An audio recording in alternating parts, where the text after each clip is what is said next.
আমাদের সবসময় চেষ্টা থাকে আমাদের সেই চেনা খাবারগুলোকে নতুন আঙ্গিকে কীভাবে আপনাদের সামনে প্রেজেন্ট করা যায়।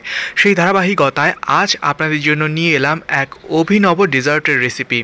আপনাদের অনুমতি নিয়ে শুরু করছি আজকের ভিডিওটি। আসসালামু আলাইকুম অ্যান্ড হ্যালো এভরিওয়ান, আপনাদের প্রত্যেককে ওয়েলকাম করছি আজকের ভ্লগে। আজকের ভ্লগে আপনাদের সঙ্গে শেয়ার করা হবে এই মজাদার ডেজার্ট আইটেমটি।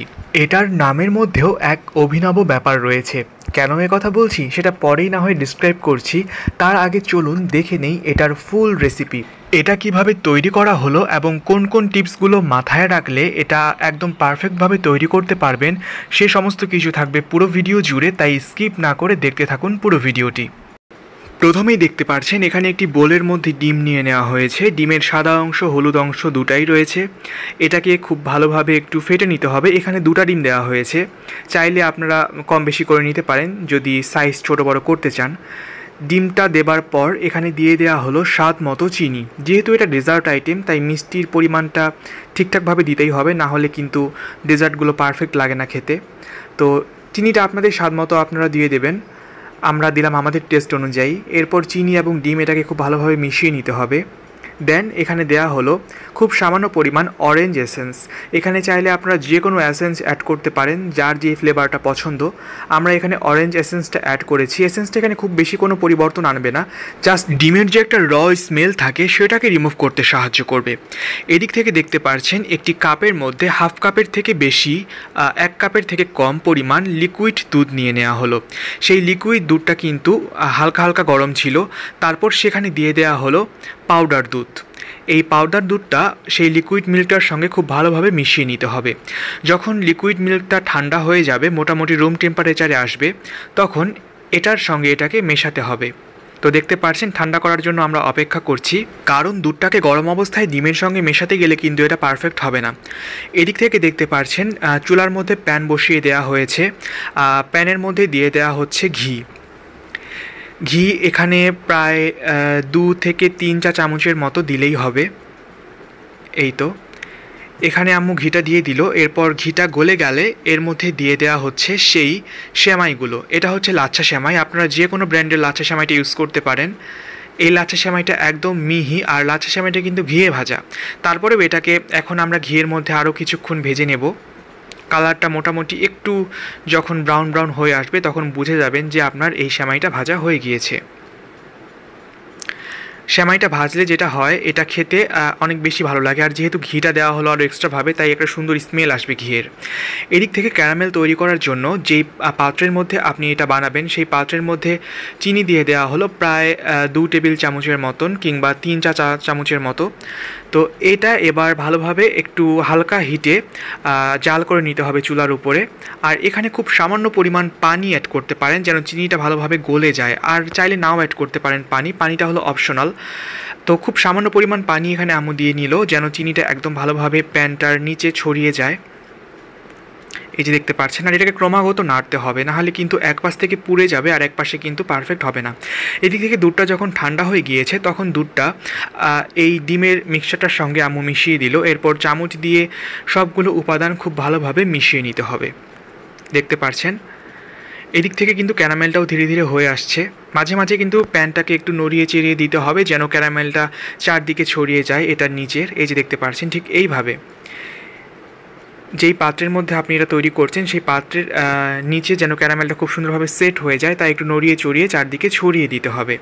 এরপর ঠান্ডা করার জন্য আমরা অপেক্ষা করছি ক্যারামেলটা, আর এদিক থেকে তৈরি করে নেওয়া হচ্ছে সেই মিক্সচারটা। তো এই মিক্সচারটার মধ্যে এখন অ্যাড করে দেওয়া হলো সেই ভেজে রাখা সেমাইগুলোকেও কিন্তু ঠান্ডা করে রুম টেম্পারেচারে নিয়ে আসা হয়েছে। এদিক থেকে ক্যারামেলটাও কিন্তু ঠান্ডা হয়ে গিয়েছে, নিচে দেখতে পাচ্ছেন একদম পুরোপুরি সেট হয়ে গিয়েছে। আর এপাশ থেকে এই মিশ্রণটাকে খুব ভালোভাবে মিশিয়ে নেওয়া হচ্ছে।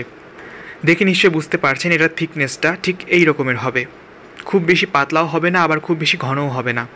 এরপর এই মিশ্রণটাকে দিয়ে দেওয়া হলো সেই ক্যারামেল তৈরি করে রাখা পাত্রের মধ্যে। এই তো দেন এটাকে একটু ঝাঁকি দিয়ে সেট করে নিতে হবে যেন নিচে কোনো বাতাস থাকলে সেটা বেরিয়ে যায়। আর এদিক থেকে একটি পাত্রের মধ্যে পানি দেওয়া হয়েছে এবং একটি স্ট্যান্ড উল্টো করে বসিয়ে দেওয়া হয়েছে। এবার সেই স্ট্যান্ডের উপর এই পাত্রটি বসিয়ে দেওয়া হলো এবং ঢাকনাটি লাগিয়ে দেওয়া হলো। আর পাত্রের মধ্যে মনে হচ্ছিল যে পানি একটু কম হয়েছে, তাই আরও 1 কাপ পরিমাণ পানি এখন আম্মু এখানে দিয়ে দিচ্ছে। এই যে দেখতে পাচ্ছেন।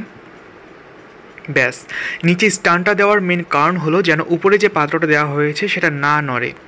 চাইলে আপনারা স্ট্যান্ডের পরিবর্তে যে কোনো কাপড়ও দিতে পারেন। এরপর উপর থেকে একটি বড় ঢাকনা মতন দিয়ে খুব সুন্দরভাবে চাপা দিয়ে দিতে হবে এবং চুলার হিটটা মাঝারি রেখে কিছুক্ষণ জাল করে নিতে হবে। তো ঠিক আছে, এটা হতে থাক। এটা হতে 15 থেকে 20 মিনিটের মতন সময় লাগবে। আমরা ফিরে আসছি 15 থেকে 20 মিনিট পর। এই তো ফিরে এলাম কিছুক্ষণ পর, আর এই যে দেখতে পাচ্ছেন এটা কিন্তু একদম হয়ে গিয়েছে। এটাকে চুলা থেকে নামিয়েও নেওয়া হয়েছে। এটা টেম্পারেচার একদম রুম টেম্পারেচারে চলে এসেছে। এই যে দেখতে পাচ্ছেন একদম পুরোপুরি সেট হয়ে গিয়েছে। এটাকে ঠান্ডা করার জন্য নর্মাল ফ্রিজে রাখতে হবে এখন, তারপর এটাকে আমরা মোল্ড আউট করব। তো দেখতে পাচ্ছেন এই যে এটা কিন্তু একদম পারফেক্টভাবে তৈরি হয়ে গিয়েছে। আমি ঢাকনা লাগিয়ে দিলাম, দেন এখন এটাকে আমি নর্মাল ফ্রিজের মধ্যে রাখছি। এটাকে 2 ঘন্টা থেকে 3 ঘন্টার মতো সময় রাখলেই যথেষ্ট। বাট এখন রাত প্রায় 10টা সাড়ে 10টার মতন বাজে, তাই আজকে তো এটা আর খাওয়া হবে না। কাল সকালবেলা আমরা ইনশাল্লাহ এটা মোল্ড আউট করব। তো ঠিক আছে, সারা রাতের জন্য ফ্রিজে রেখে দিলাম।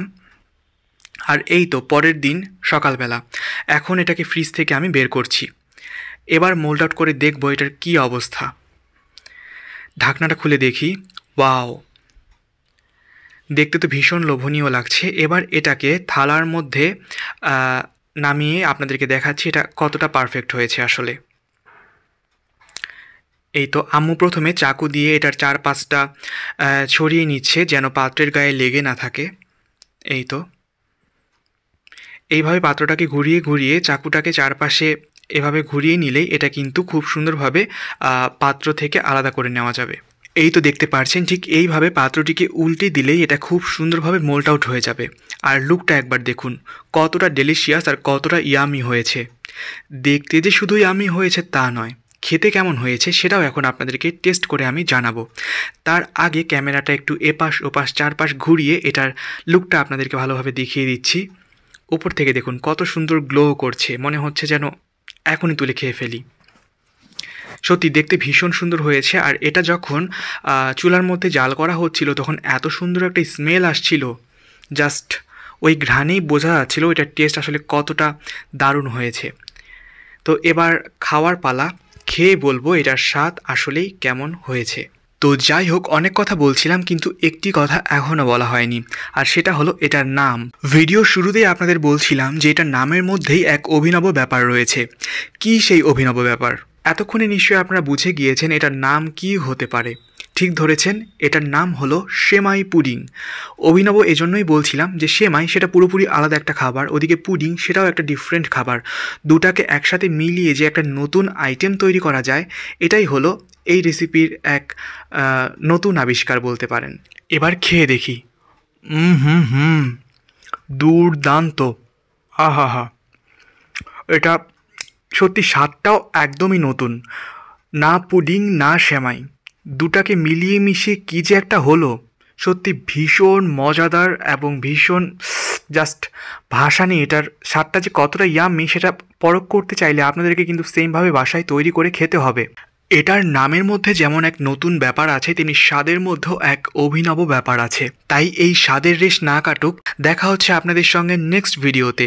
এরপর আবারও নিশ্চয়ই হাজির হয়ে যাব খুব তাড়াতাড়ি নতুন নতুন এই ধরনের আরও অনেক রেসিপি নিয়ে। তাই যারা চ্যানেলটি এখনও সাবস্ক্রাইব করেননি তারা এই ধরনের ভিডিও আরও বেশি বেশি পেতে চাইলে চ্যানেলটি সাবস্ক্রাইব করে বেল আইকনটিতে ক্লিক করতে ভুলবেন না। আর যারা অলরেডি সাবস্ক্রাইব করেছেন তাদের সবাইকে জানাচ্ছি অনেক অনেক ধন্যবাদ। আজকের ভিডিওটি কেমন লাগলো সেটা আপনারা কমেন্ট সেকশনে নিশ্চয়ই কমেন্ট করে জানাবেন। আপনাদের কমেন্টের অপেক্ষায় রইলাম। ভালো লাগলে ছোট্ট একটি লাইক দিয়ে ইন্সপায়ার করবেন এবং শেয়ার করবেন ফ্রেন্ডস অ্যান্ড ফ্যামিলির সঙ্গে। সবাই ভালো থাকুন, সুস্থ থাকুন, সুন্দর থাকুন। আজকের মতো তাহলে আল্লাহ হাফেজ।